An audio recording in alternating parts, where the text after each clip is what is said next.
திருவள்ளுவரின் வழியில் வாழ்ந்து வாழ்வின் உன்னத நிலையினை அடைய திருக்குறளோடு நாம் என்னும் இந்த நிகழ்விலே இணைந்திருக்கின்ற உங்கள் அனைவருக்கும் முதற்கண் வணக்கம். குறள் எண் 678, அதிகாரம் வினை செயல் வகை.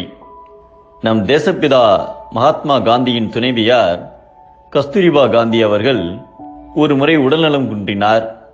பல சிகிச்சைகள் மேற்கொண்டும் பலன் விளையவில்லை. அதனால் வைத்தியர் கஸ்தூரிபாய் அவர்களிடம் உப்பையும் பருப்பையும் உட்கொள்வதை நிறுத்திவிடும்படி கேட்டுக்கொண்டார். ஆனால் கஸ்தூரிபாய் காந்தி அவர்கள் அதற்கு சம்மதிக்கவில்லை. காந்திஜி பலமுறை வற்புறுத்தியும் எந்த பயனும் இல்லை. ஒரு நாள் கஸ்தூரிபாய், என்னை சொல்கிறீர்களே, அதே வைத்தியர் உங்களிடம் இவற்றை விட்டுவிடும்படி கூறினால் நீங்கள் விட்டுவிடுவீர்களா என்று கேட்டார். இதை கேட்டதும் காந்திக்கு ஒருபுறம் துயரமும் மறுபுறம் மகிழ்ச்சியும் உண்டானது. தன் மனைவியிடம் தனக்கிருந்த பேரன்பை செயலில் காட்டுவதற்கு ஒரு நல்ல சந்தர்ப்பம் நேர்ந்தது என்று மகிழ்ந்தார். உடனே காந்தி அவர்கள், வைத்தியர் என்னிடம் சொன்னால் தயங்காமல் இவற்றை விட்டுவிடுவேன் என்றார். மேலும் இனி 1 வருட காலத்திற்கு உப்பும் பருப்பும் நான் உணவில் சேர்த்துக் கொள்ளப் போவதில்லை.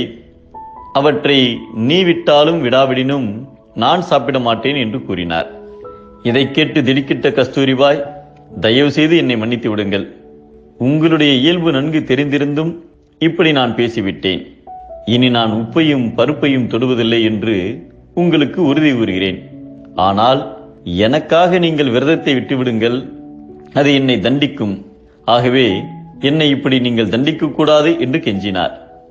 அதற்கு காந்தி, உப்பையும் பருப்பையும் விட்டுவிட நீ சம்மதித்தது குறித்து எனக்கு மகிழ்ச்சியே. ஆதலால் உனக்கு நன்மை உண்டாகும் என்பதில் சந்தேகமில்லை. ஆனால் ஒரு முறை எடுத்துக்கொண்ட விரதத்தை நான் கைவிட முடியாது. அதனால் எனக்கு நன்மையேதான் விளையும். கட்டுப்பாடு எக்காரணத்தினாலும் ஏற்பட்டதாக இருந்தாலும் கூட மனிதனுக்கு அது பலனளிக்காமல் போகாது. அதனால் என்னை பற்றி கவலைப்படாதே. இவ்விரதம் எனக்கு நன்மையையும் உன் தீர்மானத்தை நிறைவேற்றுவதற்கு ஒரு துணையாகவும் இருக்கும் என்றார்.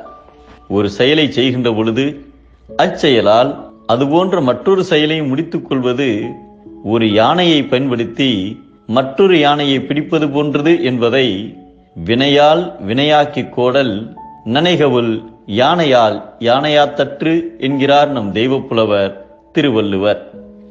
ஒற்றை செயலில் ஒரு பலன் சாதாரணம், ஒற்றை செயலில் இரட்டை பலன் உதாரணம்.